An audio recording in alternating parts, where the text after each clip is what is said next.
Good evening, educators. On the first full day of our administration, I kicked off my time as First Lady by inviting Becky and Randy to the White House, along with all of you virtually. And this year, we are happy to also be joined by our UAW higher education colleagues. With your help, we've gotten so much done already. So as we close out our second year, I wanted to bring us all together once again. And as you can guess, we're in full holiday swing here at the White House, and every room is decorated with twinkling lights and beautiful ornaments. In fact, in the State Dining Room, we were inspired by We the Children, and the trees are decorated with self-portraits created by the students of our most recent Teachers of the Year. And when I walk through that room, I'm reminded of the dedication and the determination of all my colleagues, you, across the country, and of the promise of the next generation and the future that they will create. Educators shape that future every single day. So it's my honor to be with all of you this evening and to introduce the leaders of the NEA and AFT. They've been incredible partners, tireless advocates for educators and their students, and of course, good friends. So please welcome Becky Pringle and Randy Weingarten. So, as we all have lost our voices, I just want to, I'm so honored to be here and be in your presence, and honored to be with my partner, Becky. We have traversed the country through everything, it seems to me, all the plagues. But the constant has been educators and nurses and healthcare folks and others making a difference in the lives of kids. And frankly, the constant has been you and your husband. Oh, thank you. And this is why I say this, because, you know, the first day, and remember, you invited us the first day, and I remember what that moment was like. 40% of the schools were closed. The economy was doing terribly. Supply chains were broken, and people had very little hope. I mean, we had just had an insurrection in the Capitol. And your husband comes in, and in 2 years, and you said to our members and to the teachers back there, hi, teachers back there, you said to, oh, wait. Yeah, hi. I mean, and it was another Zoom like this, but you said to them, have hope. But I want to just say for a second what you and what the president has done. I mean, I can't even remember all the mnemonics of all the things that have been done. I'm a history teacher. It is more than any other president since FDR, and maybe more than FDR. The American Rescue Plan, the Inflation Reduction Act, the Infrastructure Act, the Bipartisan Safety Act, the PACT Act, the CHIPS Act, the Science Act, and tomorrow celebrating marriage equality. Yes. And so what you've done, both in your words and your deeds, is not only create hope for a future, but do it in real time, in a real way that shows that government can work. And what I want to say that the teachers who are watching, the educators who are watching, the school nurses that are watching, not only does Dr. Biden and President Biden have our back, but I want to say to you, what you do is noble and righteous work. Every single day you lift kids up. You dig into your pockets for money, for paper and, supplies, but you nurture with your eyes and with your smile. And it's not always easy. We saw all the culture wars this year. We see all the demonization. We see all the, the names that we get called. But every single day you persevere. You are nation builders. And the people in this White House, Dr. Biden and her husband, who happens to be the president, they have our back. So I want to give it over to Becky and just say again to you, thank you. Thank you. Thank you. Thanks for saying that. And I want to say to all of you, stay as the nation builders you are. You make a difference every single day.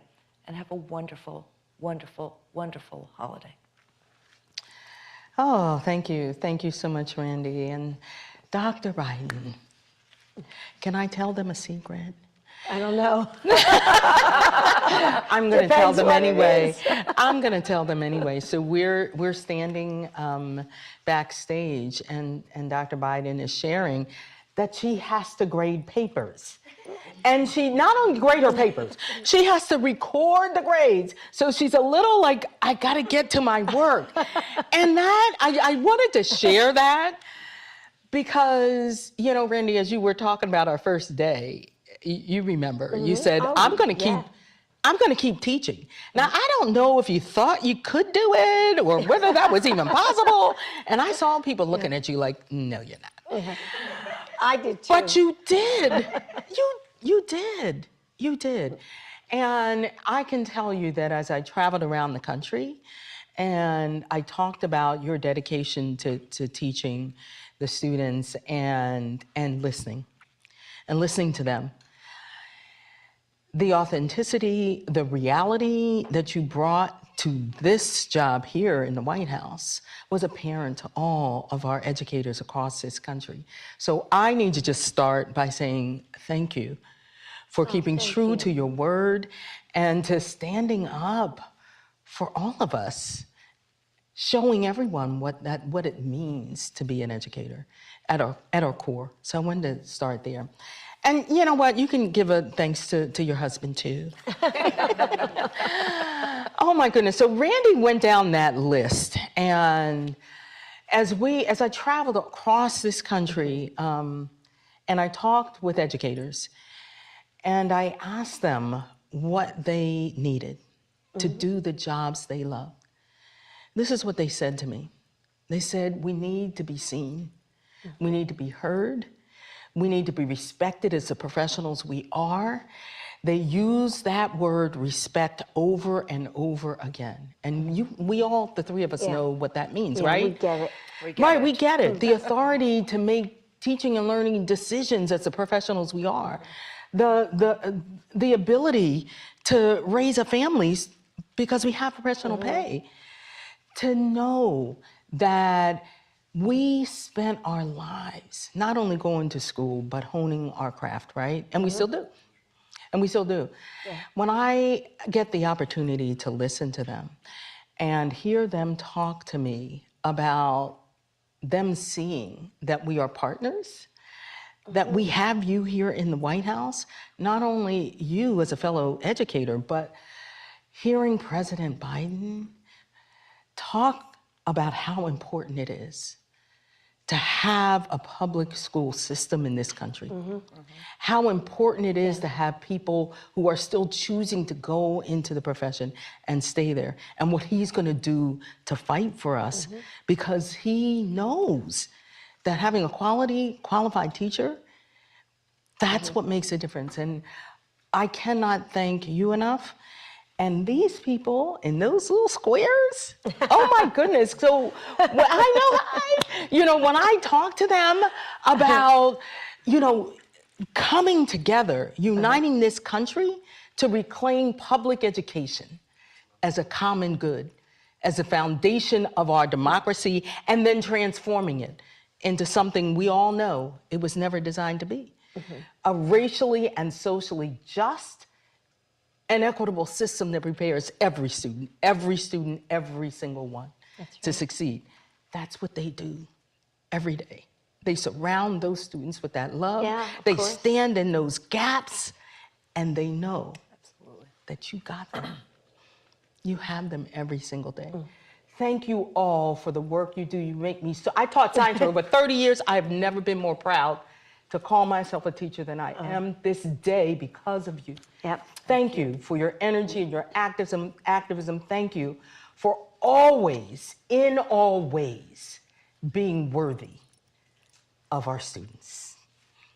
Thank Dr. you, Joe. Becky. Thank you, Becky. Thank you, Randy. You know, your commitment to your members and to our students is unparalleled. And right now, we're in the last stretch of the semester. And I know that, like me, many of you are working on your final exams and tabulating grades. And this time of year is magical, but there's always like a little bit of mayhem too. And as you manage an overflowing schedule of winter assemblies and holiday concerts and class parties, meanwhile, nurse's office filled with sniffles, shoes covered in slush and ice run through the halls, and cafeteria kitchens make sure kids don't go hungry during the holiday break. And I know it can be overwhelming, on top of doing a job that's not easy in the simplest of times. So I wanted to personally let all of you know how grateful the president and I are for the incredible work you all do, no matter the season. And this year I've met inspiring educators across our nation, from bright-eyed teaching apprentices in Knoxville, getting paid to do their student teaching, to veteran teachers in Connecticut, helping kids catch up in the summer months and learn to swim, to educators in Milwaukee, working with parents after school at a homework diner. That was very cool. Their stories have reminded me of how much hope can be found in our classrooms. And like you, like both of you, I have never been more proud to call myself an educator. Teachers, counselors, and custodians, bus drivers, and nurses, our students depend on us. So when budgets run thin, when schools need more support, when we see injustice and inequality, we fight for our classrooms and our communities. Thank you for standing up for your students and for each other. Thank you for using your teacher voice to fight for justice and equity. Thank you for showing up when it matters the most. And I want you to know that you're not in this alone. You have a champion in the White House, too, in fact, your president and me. You know, I always knew that Joe would be an education president because this means so much to him. He's working every day to support what we call the 3 R's of teaching: recruiting, respecting, and retaining our educators. And he's delivered on his promises, from historic investments to safely reopen schools, to addressing the mental health and academic needs of our students, to signing the bipartisan gun bill, to providing loan forgiveness for public servants. And we're not done yet. We're going to keep fighting for you and your students. We're going to keep standing with you as you change lives in little ways and big ones. We still have a lot of work left to do, but I know that together we will continue to transform our country and change our future for the better. So I hope you can use your holiday break to rest and spend some time with your families and your friends, and get your flu and updated COVID vaccines so that you can enjoy your time off with less stress and refresh for the year ahead. You know, a few weeks ago, I was in New Hampshire, and I ran into a student of mine from more than 30 years ago. Oh, wow. In that moment, I could picture exactly where he sat in my classroom. And he told me that he remembered my lessons too, that they had left an impression on him that lasted all these decades later. So as you calculate your grades and mid-year evaluations, you can see the difference that you are making in your students' lives. But your influence goes beyond books read or lectures given. It's how you see the boy who kind of feels like he's fading away, and you help him express himself through music or art. How you help the girl who thinks she's not smart enough Find the intelligence that's always been there and you know it. How you tell a mom that despite her fears, she's doing a good job. How you know that sometimes I'm fine means that everything is wrong. And how you light a path when someone feels lost. Those are the tiny miracles that you perform every day. And that magic lasts beyond one class or one semester. You help students become kinder and smarter and more optimistic, become the people they want to be.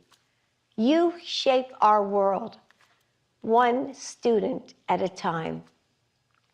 From the bottom of my heart, thank you and happy holidays.